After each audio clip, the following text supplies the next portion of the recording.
2 weeks before my wedding, my father sat me down at the kitchen table where I had eaten 30 years of Sunday dinners and told me, with the calm authority of a man who has never once been wrong, in his own estimation, that he and my mother would not be attending. "She'll ruin your life," he said. "You're 42 years old, and you're about to throw everything away on a woman with someone else's baggage." He used that word, baggage, to describe a 6-year-old girl named Rosie who had just started first grade, who was missing her 2 front teeth, who carried a stuffed elephant named Gerald everywhere she went, and who had, 3 weeks prior, asked me very seriously whether I thought her late father would be okay with her calling me by my first name or whether she should wait. I told my father what I thought of that assessment. He told me I was making an emotional decision. My mother sat at the end of the table and did not disagree with him. She looked at the tablecloth instead, which was for my mother a form of participation. I drove home. I called my fiancée. I told her everything. There was a silence on the line, the particular silence of a woman who has been bracing for something and has just been confirmed in that preparation. "What do you want to do?" she asked. "I want to get married," I said. "Are you still in?" "Jonathan, I've been in." We got married on February 15th, 2025, at Zilker Botanical Garden in Austin, Texas. 74 guests. No church, no performance, no pastor making pronouncements about what God required of us from a stage. My parents were not there. Rosie, age 6, walked down the aisle ahead of her mother wearing a purple dress and white Mary Janes holding a handmade sign in purple marker on white poster board. A guest filmed it on her phone. Within 48 hours, 11 million people had seen what that sign said. Before I tell you what was written on it, let me tell you how we got there. My name is Jonathan Nolan, 42 years old. General contractor in Austin, Texas. Residential construction, custom homes renovations in the Hill Country corridor west of the city. I started Nolan Construction in 2012. 12 employees. We build things that last. My father, Richard Nolan, spent 30 years as a civil engineer with the Texas Department of Transportation. Methodical. Precise. A man who built his life on load-bearing calculations and had never in living memory made a decision he later revised. My mother, Patricia, taught 4th grade for 26 years in Round Rock. Warm, reliably kind, and almost completely unable to hold a position that contradicted my father's. They were not bad people. They had decided that the life they built, respectable, orderly, conventional, was not just good but was the only legitimate template. Anything that deviated was a risk to be managed. I had married once before, a woman named Linda, in 2008. 4 years, no children, no dramatic ending. Just 2 people who had chosen each other at 25 and grown into different people by 30. My parents had welcomed Linda. She fit their template. The woman I met in spring 2023 did not fit their template. She fit everything else. Her name is Sarah Calloway, 38 years old. Physical therapist at St. David's Medical Center on 32nd Street in Austin. She is organized, dry, funny in the way that people who deal with pain professionally develop humor, as a tool rather than a performance. She grew up in Dallas, moved to Austin for school, stayed because Austin is the kind of city that makes staying feel like the obvious choice. Rosie's father, Sarah's ex-partner, a man named Marcus, died in a construction accident in March 2020, when Rosie was 14 months old. He was working a commercial site off North Lamar. Scaffolding failure. He was 29. They had not been married, but they had been building toward it, in the way that some couples do, slowly, with intention, without rushing the paperwork. Sarah had raised Rosie alone for 3 years before I came into the picture, not reluctantly, not with bitterness, with the focused, purposeful love of a woman who had decided that grief was not going to organize her life, that she was going to make the choices that were right for her daughter and trust that everything else would follow. I met her at a neighborhood block association meeting in the Bolden Creek neighborhood in April 2023. Folding chairs. Someone's bad coffee. A debate about repainting the median strip on our street. I had bought a house on Bonnie Road 2 years prior, a 1960s bungalow I had been renovating myself. Sarah had moved in 3 doors down with Rosie 6 months before the meeting. She was sitting 2 seats to my left, arguing very calmly, with the precision of a physical therapist, that the proposed traffic calming measure was structurally sound and the concerns being raised were not supported by the data. The man across from her was getting increasingly flustered. She was not raising her voice. She was simply continuing to be right. After the meeting, I introduced myself. She told me she'd noticed the work I was doing on the bungalow. I asked if she'd noticed it in a critical way or a curious way. She said she hadn't decided yet. We had coffee that Saturday.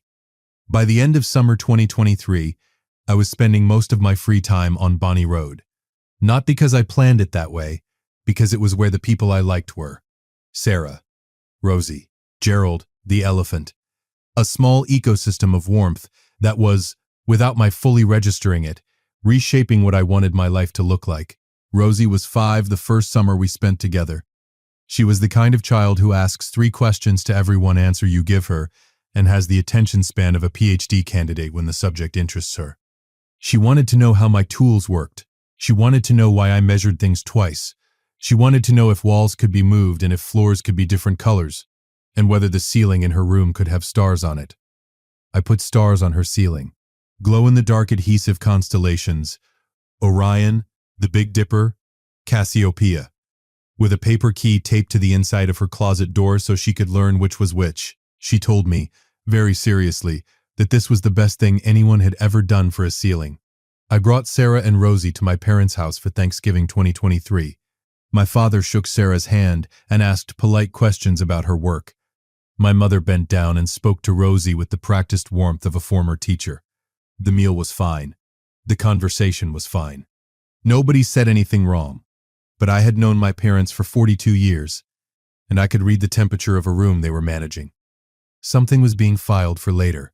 The filing came out the following February 2024. I had decided, with the clarity that comes from a year of paying attention to what actually matters, that I wanted to marry Sarah Calloway. I called my father first, not because I needed his approval, but because I still, in some residual part of myself that I had not yet fully updated, believed that sharing important things with your parents was what you did.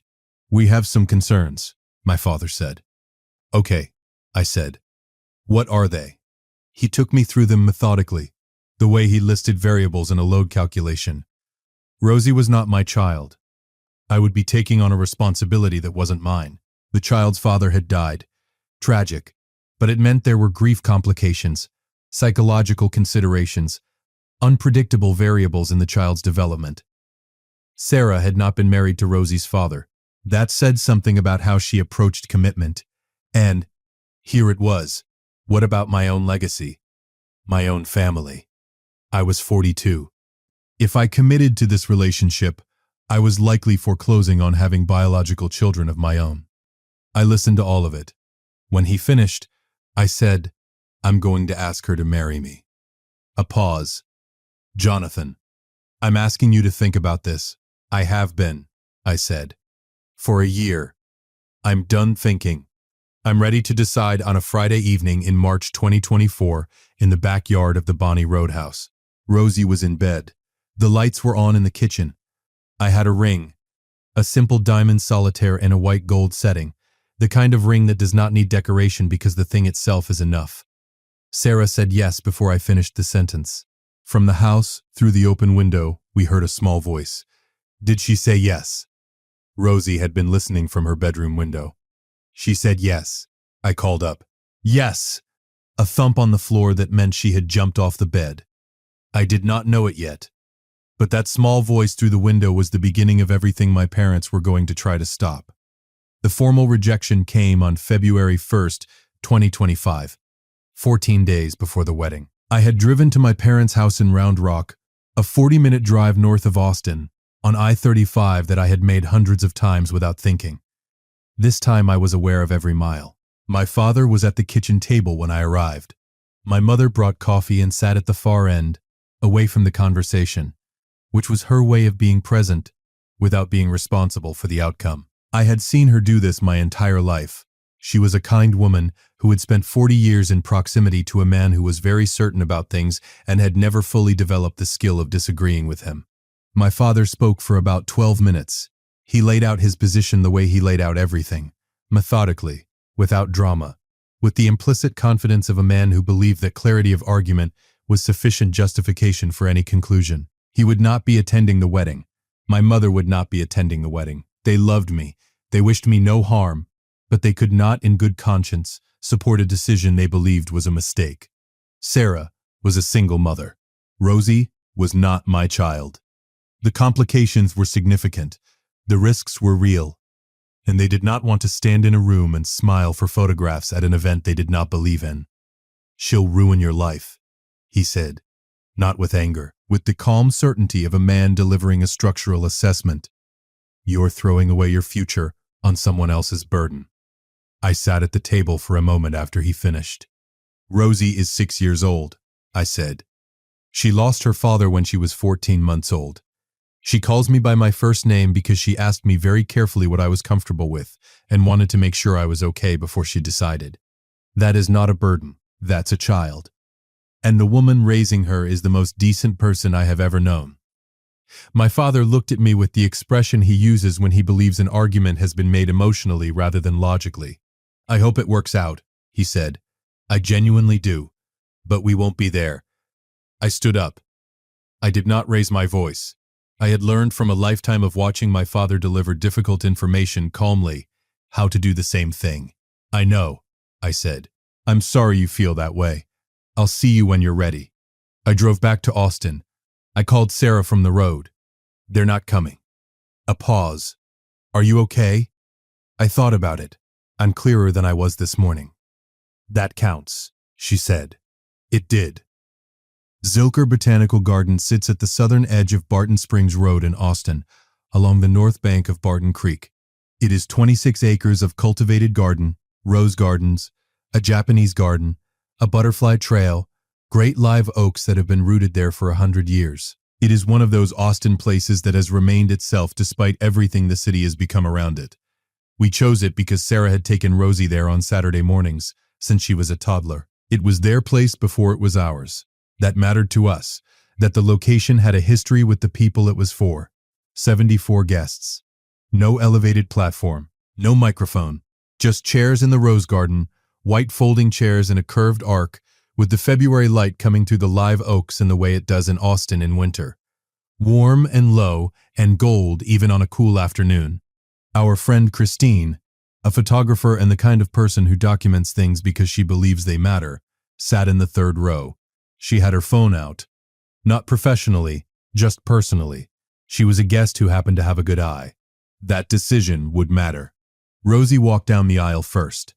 She had made the sign herself, the Thursday before the wedding, at the kitchen table on Bonnie Road.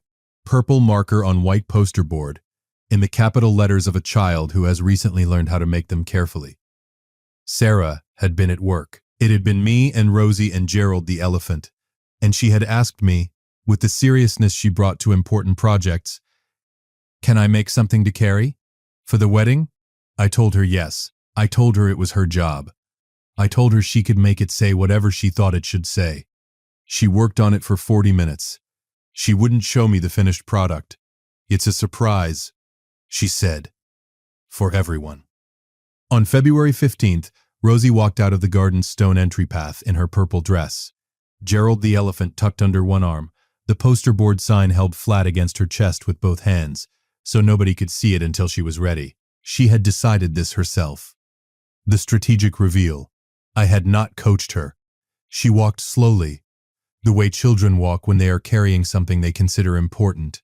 Not performing, just present, the way children are present when they have decided something matters.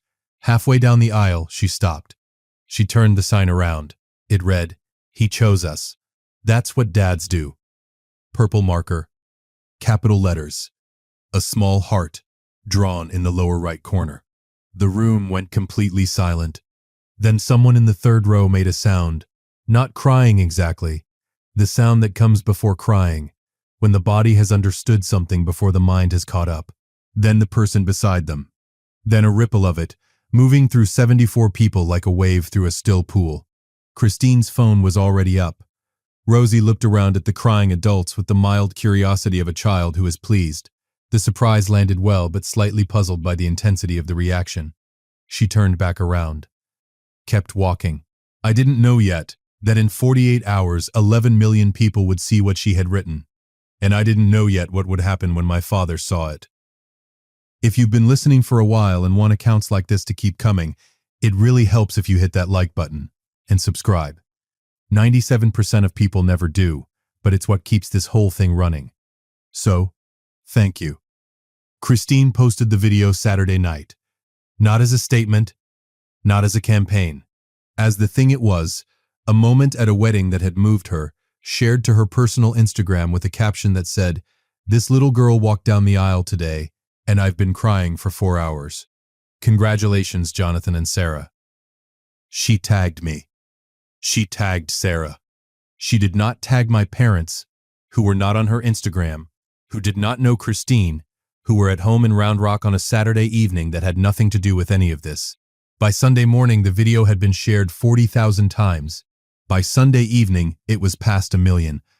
By Monday afternoon, 48 hours after Christine pressed post, it had crossed 11 million views across Instagram, TikTok, and the Facebook re-uploads that nobody had authorized, but which spread the way things spread when the internet has collectively decided something is true and important. The comment sections were, and I use this word carefully, overwhelming. Not in the negative sense. In the sense of volume and sincerity and the particular emotion that people express when something touches them in a place they weren't expecting to be touched. I'm a single mom, and I've been told the same things this man was probably told. This destroyed me in the best way. He chose us. That's what dads do. I'm sending this to my husband who adopted my daughter last year. The way she stopped and turned the sign around. She planned that herself. A 6-year-old planned that herself. I need to call my dad. My phone became inaccessible by Sunday afternoon. I handed it to Sarah. She handled it, the way she handles most things, with methodical calm, acknowledging what mattered and letting the rest pass. My father called on Monday, not to congratulate me, to understand what had happened, with the engineering instinct of a man who needs to model a system before he can respond to it. "There's a video," he said. "I know," I said. "Of the wedding." "Yes, of the little girl. Her name is Rosie," I said.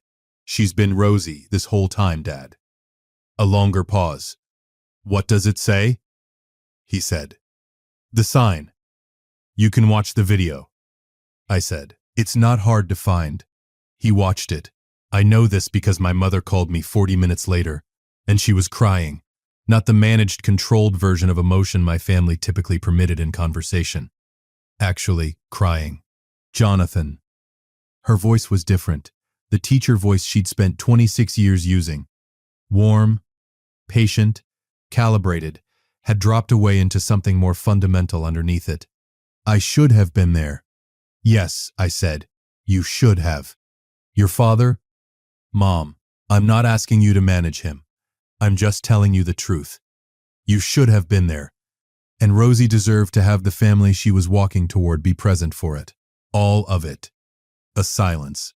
"She said that's what dads do," my mother said, very quietly. "She did," I said. "She decided that herself." My mother cried for another moment. Then she collected herself with the discipline of a woman who has spent her whole adult life managing visible emotion. "Can I meet her?" she asked. "When you're ready." "When you're ready," I said. "Call me." My father took longer. He called 3 weeks after the wedding. A Tuesday evening. He had watched the video. He had read what people were saying, not because he sought it out, but because people in his professional circle and his neighborhood and his church had sent it to him. 11 million views has a way of finding the people who need to be found. He did not apologize the way a man apologizes in a movie, cleanly, all at once, with the full admission loaded into a single sentence.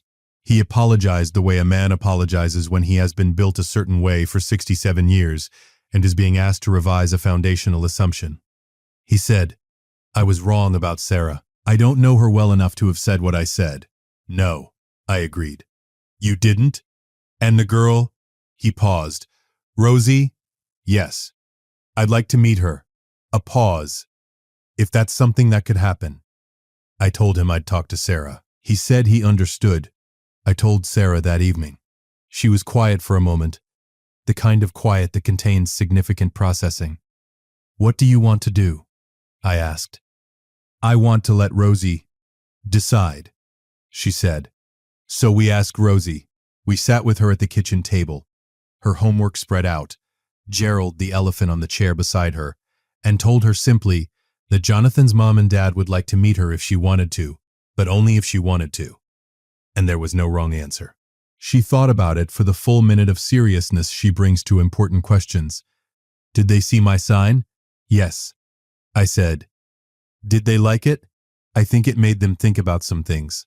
She considered this. Okay, she said. They can come for dinner, but they have to be nice. That's the requirement, Sarah said. Absolutely. Rosie went back to her homework. My parents came for dinner on a Saturday in March 2025. My mother brought a small gift, a children's book she had used in her classroom for years, about a dog who finds a family. She bent down at the door and handed it to Rosie directly, not performing warmth, just offering it. Rosie took it, looked at the cover, looked at my mother. Did you used to be a teacher? For 26 years, my mother said. That's a lot of kids, Rosie said. It is, my mother said. You're the one I brought a book to, though. Rosie thought about this. Then she took my mother's hand and led her to the living room to see the star constellations on the paper key taped inside the closet door. My father shook my hand at the door. He looked older than he had in February. Not physically older, something more interior. The sign is real, he said. Looking at me. She made it herself, I said. I didn't see it until she turned it around. He nodded slowly, the nod of a man doing the work of revising a calculation. We had dinner. Rosie talked about her class's birdwatching project and about a library book she'd read in 2 days, and about whether Gerald the elephant would count as a stuffed animal or a toy if someone did a study on it. My father listened to all of this with the careful attention of a man learning a language he didn't previously speak. At the end of dinner, Rosie asked him if he knew how to play Go Fish. I haven't played in many years, he said. That's okay, she said. I'll remind you. They played Go Fish for 40 minutes at the kitchen table. I made coffee. Sarah washed dishes. The sound of a 6-year-old patiently explaining card game rules to a 67-year-old man came from the next room. It was not resolution. It was not the erasure of February. It was something more modest and therefore more real. Two people beginning to figure out how to be in the same room. That is where we are. The sign hangs in our living room now. Sarah had it professionally framed. White wood, behind glass, the purple letters still bright. He chose us. That's what dads do. Beside it, a photograph from the wedding. Rosie mid-aisle, sign turned, looking back over her shoulder at the camera with the expression of someone who has just pulled off something they planned carefully and is pleased it worked. Below both, a small wooden plaque with a line from Isaiah, and a little child shall lead them. Rosie asks to take the sign to school for show and tell. We let her. She tells the story with the calm authority of someone who was there and knows exactly what happened. I made the sign, she tells her class. Jonathan didn't know what it said until I turned it around. It was a surprise. Her teacher told Sarah that 3 kids in the class had gone home and told their parents they wanted to make a sign for someone they loved. Here is what I know now that I did not know on February 15, 2025. The people who argue loudest about family and legacy are often the ones who have reduced those things to a template, a set of visible markers that signal the right kind of life to the right kind of audience. My father spent 40 years building things structurally sound and extended that engineering philosophy to people. Every variable assessed, every deviation treated as a structural threat. What he could not calculate was a 6-year-old with a purple marker making a decision at a kitchen table on a Thursday afternoon that no one asked her to make. He chose us. That's what dads do. She wrote that because she believed it. Not because she'd been coached, because at 6 years old she had observed something true and named it. Jonathan showed up. That was the whole analysis. 11 million people recognized that conclusion because it was the one they had been waiting to see stated simply by someone with nothing to gain from it except the truth. My parents missed the moment, not because something happened to them, because they chose to be in a different room. I don't carry that bitterness. I carry the photograph instead. Rosie is 7 now. She still has all the star constellations memorized. She still has Gerald. She calls me Dad. Not Jonathan. Not carefully. The easy way. The automatic way. The way children call people what they are. I chose them. That's what dads do. She was right. She usually is. If you liked this story, join our community by hitting that like button and subscribing for more family-centered accounts like this.